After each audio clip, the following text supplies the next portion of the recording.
మన లైఫ్‌లో మనల్ని ఎవరో ఆపుతున్నారు, అడ్డగిస్తున్నారని కొంచెం అనిపిస్తుంటుంది. నిజమా?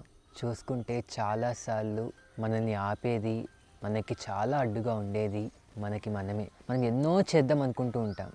బయట వాళ్ళు లైఫ్‌లో ఎప్పుడో ఒకసారి ఇంటరాక్ట్ అవుతూ ఉంటారు. కొన్ని ఆపుతూ ఉన్నట్టు అనిపిస్తూ ఉంటుంది. కానీ మనం మనతో పాటే ఉంటాం. మనం ఎన్నో సార్లు చేద్దాం అనుకున్నవి, ఇది చేయాల్సిందే, ఇది చేస్తే నేను చాలా బాగా అవుతానని నాకు తెలిసి కూడా నాకు నేనే సహకరించుకోలేకపోతూ ఉంటాను. నాకు నేనే ఒక అడ్డుగా నిలుస్తూ ఉంటాను. నిజంగా ప్రాబ్లం ఎవరితో ఉంది? ఎన్నోసార్లు ఇది చేద్దాము అనుకుంటాను, కానీ నా లేజినెస్ వల్లే ఆపేస్తాను. నా పోస్ట్‌పోన్‌మెంట్ వల్లే పక్కన పెట్టేస్తాను. అంటే నా క్వాలిటీసే నన్ను ఇబ్బంది పెడుతున్నాయి ఒక పని చేయకుండా ఉండడానికి. కాబట్టి మనం జనరల్‌గా ఒక టెండెన్సీలో బయట వాళ్ళ వల్లే నేను ఆగిపోతున్నాను, ఎదగలేకపోతున్నాను అనుకుంటున్నామే. నిజమా అది? బయట వాళ్ళు కొన్నిసార్లు చేస్తుంటేనే అంత అడ్డంకిగా అనుకున్నప్పుడు, మనకి మనం ఇన్నిసార్లు అడ్డుగా నిలుస్తుంటే మరి దాన్ని కూడా అడ్జస్ట్ చేయాలి కదా.